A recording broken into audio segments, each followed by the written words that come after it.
Amigos, tomen nota. Este fin de semana llega el gran cierra puertas de Costamar Travel. Del 30 de mayo al 1 de junio, visítanos en cualquiera de nuestras oficinas a nivel nacional. Ofertas increíbles te esperan. Descuento de $100 en cada reserva a Europa, con salidas confirmadas. Paquetes exclusivos con opción de pago hasta en 9 cuotas sin intereses. Escápate a Cusco desde $135 o viaja a Tarapoto desde solo $144. Si piensas en viajar, piensa en Costamar. Muy bien, ahora sí vamos con lo anunciado. La Subcomisión de Acusaciones Constitucionales y la Comisión Permanente del Congreso, ¿no?, que ese es el procedimiento, han encarpetado la denuncia fiscal, ¿no?, del llamado caso Rolex, amparándose en el artículo 117 de la Constitución, que prohíbe que el jefe de Estado sea acusado mientras ejerce el cargo, salvo por impedir elecciones, disolver el Congreso de manera institucional o por traición a la patria. Bueno, Stephanie Medina ya tiene acceso a lo que finalmente fueron los criterios que los legisladores, los fiscalizadores de la Comisión de Acusaciones Constitucionales elaboraron y elevaron a la Comisión Permanente. Y ahí lo que estamos viendo es que claramente se demuestra que Wilfredo Corima entrega joyas, relojes por un valor de más de $80.000 y que después efectivamente se le aumenta el presupuesto a su región. O sea, eso es un delito gravísimo. Y Oscorima tiene ya antecedentes de haber tenido gestiones comprometedoras en su región. Estuvo preso por haber malversado los fondos públicos. Entonces ya eso también hay que considerarlo. Pero ¿qué es lo que dice el Congreso? No, ya no puede seguir investigando Delia Espinosa. Mira, no es santa de mi devoción, ¿eh? Aquí le hemos dado con palo, pero hay que ser justos. En el caso de Pedro Castillo, el Congreso le dijo que sí a Patricia Benavides. ¿Sigue usted investigando? ¿Por qué? Por una simple razón, y pensamos que este era el criterio que ya iba a perdurar en el tiempo. Si un presidente comete un delito o una serie de delitos, ese caso se puede investigar, mas no a la figura presidencial. De hecho, ella no figura como investigada y hubo todo un roche la primera vez que ella fue al despacho de la fiscal de la Nación a declarar por este y otros casos. Le querían poner investigada y ella dijo, no, declarante. Declarante. A la presidenta no se le puede investigar, no se le puede acusar. Muy bien, pero puede investigar el caso. Puedo investigar todo lo relacionado a esto. O sea, si quiero llamar a Patricia Muriano, por ejemplo, para que me entregue y explique toda la información que ella tiene, que compromete a la presidenta en sabrá Dios cuántas cosas, ya no van a poder llamarla. Pero en el caso de Pedro Castillo sí. Pudieron llamar a Salatiel Marrufo y declaraba en vivo ese día. Eso llevó al presidente a la crisis en la que finalmente toma la decisión nefasta, ¿no?, de dar un golpe de Estado en vivo y en directo, mal asesorado y sin ningún tipo de respaldo. Gracias a Dios. Pero si hemos autorizado que investiguen a Pedro Castillo y ahora no autorizamos que investiguen a Dina Boluarte, eso para nosotros es una contradicción, es una injusticia.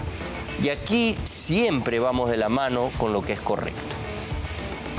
La presidenta de la República, Dina Boluarte, recibió de Wilfredo Corima 3 relojes Rolex, un par de aretes de argollas de oro amarillo con brillantes y una pulsera bangle con 94 brillantes de 1.76 quilates de peso y 5 peras de 1 quilate. Y recibió estas joyas para emitir decretos de urgencia, decretos supremos y leyes en beneficio de su Guayquí. Todo esto según el Ministerio Público. Estos son los fundamentos de hechos que presentó la Fiscalía de la Nación a la Subcomisión de Acusaciones Constitucionales del Congreso.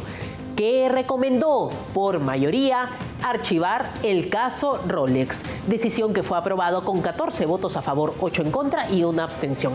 Aquí, la tesis fiscal del Ministerio Público a la que Contracorriente ha accedido en exclusiva y que desagregamos a continuación. En este reportaje, ¿cuánto se pagó por cada reloj Rolex, pulsera y aretes? ¿Qué decreto se firmó? Y sobre todo, lo que dijo y lo que dejó de decir Dina Boluarte ante el Ministerio Público. Ya sabemos que el pasado 23 de mayo la Comisión Permanente archivó, sepultó el caso Rolex. Ellos son los que votaron a favor, ellos en contra y aquí el voto en abstención. Pero ¿cuáles son los elementos que el Ministerio Público presentó dentro de la denuncia constitucional? Los que evidentemente el Congreso dejó pasar apelando al artículo 117 de la Constitución, el que dice que se prohíbe formular acusación a un presidente de la República en ejercicios, salvo por traición a la patria, impedir las elecciones o el funcionamiento adecuado del Congreso. Primero, ¿qué dijo la presidenta de la República en la Fiscalía en el caso Rolex?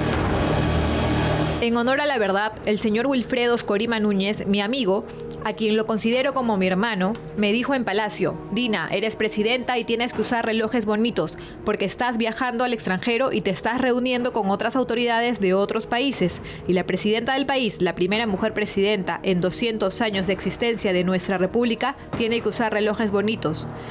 En esa amistad personal que tenemos Wilfredo y yo, él insistió en facilitarme en calidad de préstamo sin que medie ninguna intención ni pedido sobre el hecho y se quitó de su muñeca el reloj dorado.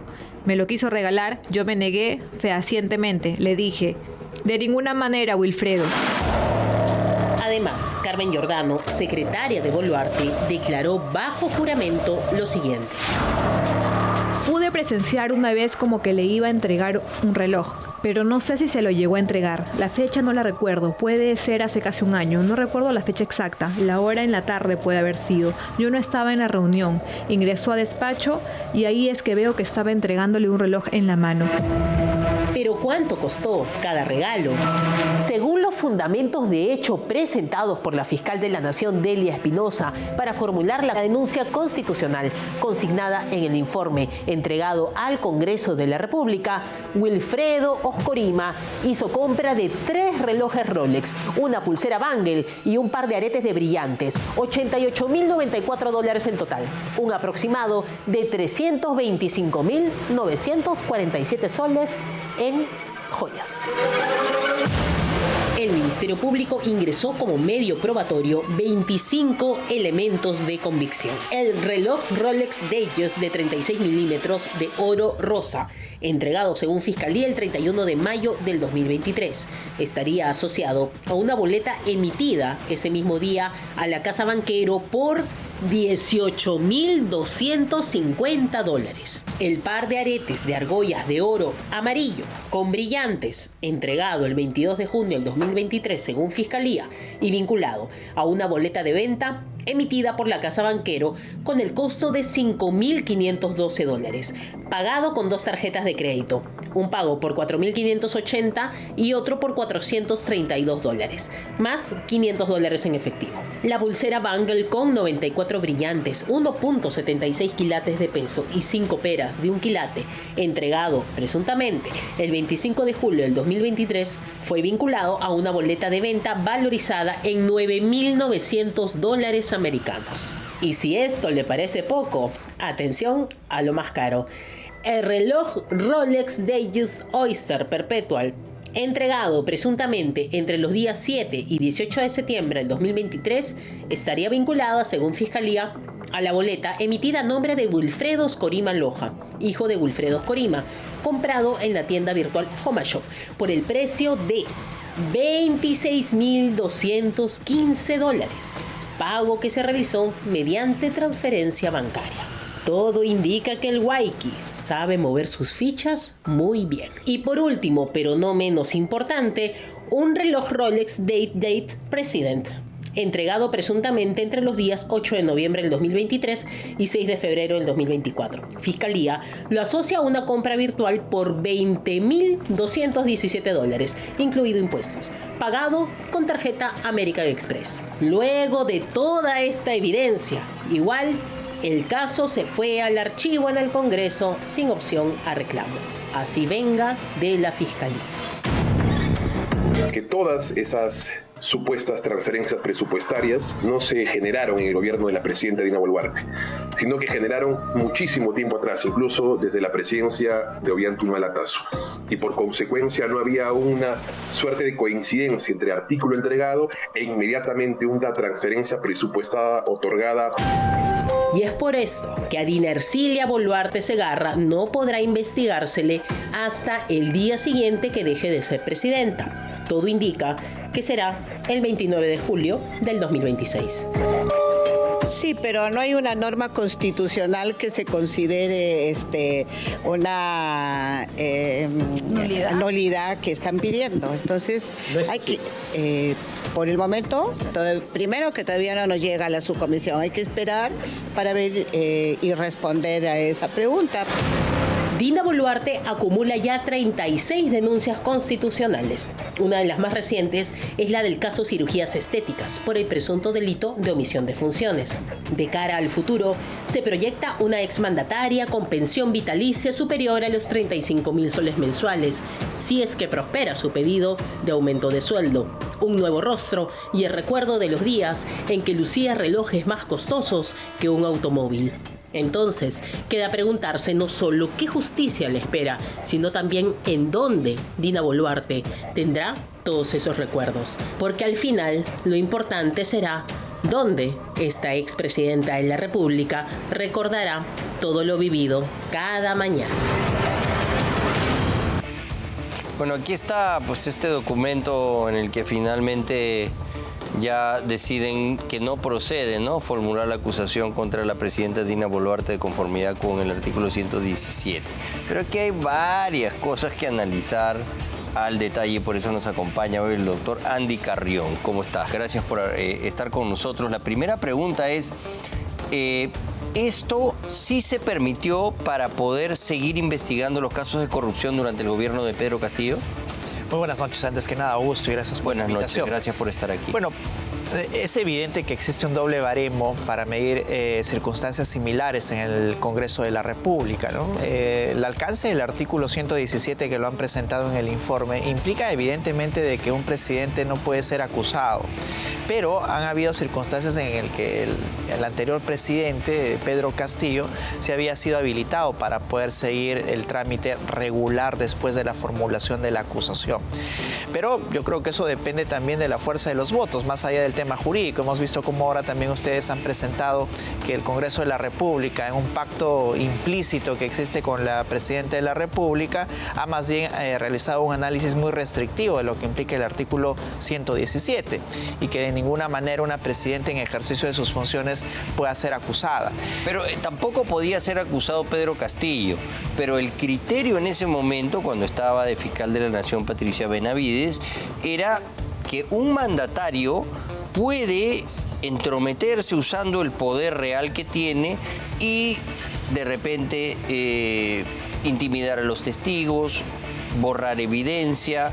Es decir, esta investigación sirve para cautelar el proceso.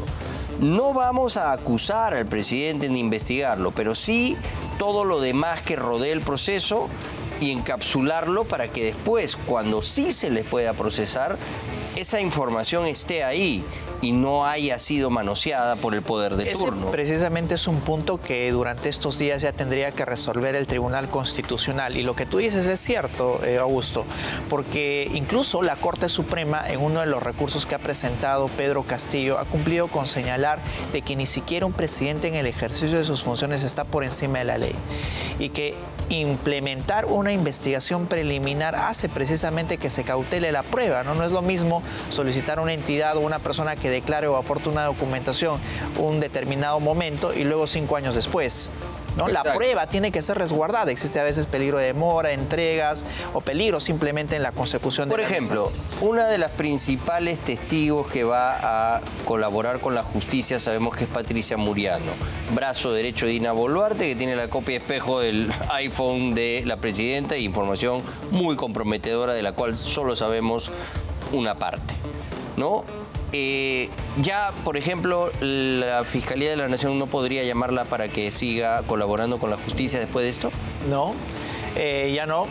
Y tendría cualquier intento de reactivación de la investigación es implementarse luego de que culmine su mandato presidencial. Ojo que hay algo que señalar también, Augusto, dentro de todo este trámite de las acusaciones constitucionales y del archivo. No significa que el caso no pueda ser reabierto una vez de que la presidenta culmine su mandato. Lo que existe el día de hoy, en efecto, es un pronunciamiento por parte del Congreso de la República que archiva la acusación formulada por la Fiscalía. Ya pues, pero el efecto que eso va a tener es, por ejemplo, a ver, vamos a hacer las comparaciones. Te hablo de Patricia Muriano, que puede ser una testigo letal, que puede, ¿no? entregar información que pueda llevar incluso a una vacancia presidencial. Es lo que pasó con Salatiel Marrufo. Es lo que pasó. Él esa mañana empezó a cantar en do mayor, parecía Pavarotti. Se puso nervioso Pedro Castillo, mal asesorado, da un golpe de Estado en la tarde. No tenían los votos en el Congreso para vacarlo. Absoluto. Pero el testimonio de Salatiel Marrufo lo puso nervioso. Algo similar podría pasar con Patricia Muriano. Mi pregunta es, ¿por qué con Pedro Castillo sí? Mira, lo estamos diciendo acá en Willax, ¿ah? Y con Dina Boluarte no. Simplemente existe un doble baremo para medir. Eso es lo que no me gusta. Para medir una misma situación jurídica. Pero ¿no? tiene que ser igual para todos. Pero tiene pues. que ser igual para todos. De hecho, cuando se implementaron las investigaciones en el gobierno de Pedro Castillo, Augusto, tú recordarás, todos aplaudían que se le investigue, incluso que pase la acusación en el Congreso de la República, a pesar del límite del 117 de la Constitución. Pero resulta que muchas de esas personas que aplaudían que a Pedro Castillo se le investigue por todo para conservar precisamente la prueba, ahora son aquellos que defienden ante el Tribunal Constitucional que no debe hacerse. ¿Y qué pasa si el tribunal dice que ya no se le puede investigar? Bueno, ¿qué va a pasar con ese es un gran problema porque existen investigaciones que están en curso, que todavía no han sido motivo de acusación y que van a tener que paralizarse. Yo creo que esa va a ser la medida que va a tomar el Congreso de la República. Ese es el motivo, Tiene 34 Augusto. investigaciones. ¿Todas se van a ver paralizadas? Sí, todas las que están en curso. Ese es el motivo por el cual también la actual fiscal de la Nación, Delia Espinosa, Ha pedido la reconsideración. Ha pedido no solo la reconsideración, sino también ha mandado ya muchas acusaciones al Congreso de la República para de alguna manera liberarse de esta eventual decisión que vaya a tomar el Tribunal Constitucional de suspender las investigaciones y que todo esté en la cancha del Congreso de la República. Pero las investigaciones van a tener que paralizarse, las que están en curso. Tú mencionabas el ejemplo de Patricia un poco Muriano. tóxica a Delia Espinosa mandando todos los días 3, 4 acusaciones al Congreso, ¿no? Y yo creo que una hemorragia de denuncias. Yo creo que la explicación es sencilla, ¿no? Porque es inminente ya el pronunciamiento del TC.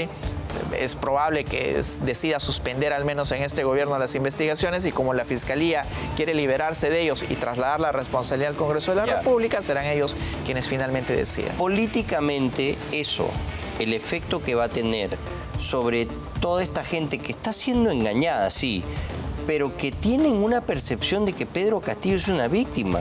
Incluso en los sectores populares, ¿no?, de ciertas regiones como el centro y el sur, consideran que le han dado un golpe de Estado a él. O sea, totalmente al revés de lo que sucedió. Mira, esta victimización y este tipo de acciones, políticamente, el efecto que va a tener va a favorecer a Pedro Castillo y a sus seguidores. Por supuesto. Falta que surja un caudillo, ¿no?, en el centro y sur, que diga, yo lo voy a liberar, yo lo voy a indultar, yo voy a hacer que Pedro Castillo tenga su libertad porque a él se le ha tratado injustamente, como queda claro aquí. Y De hecho, ya el lagarto Martín Vizcarra está que quiere agarrar esa bandera. Y esa victimización también está aportando a esa circunstancia el propio tribunal que viene juzgándolo el día de hoy, porque tenemos a una magistrada, que es Norma Carvajal, que ya ha decidido ya en apelaciones previas de que aquí sí se configure el delito de rebelión. ¿Por qué simplemente no se aparta la jueza?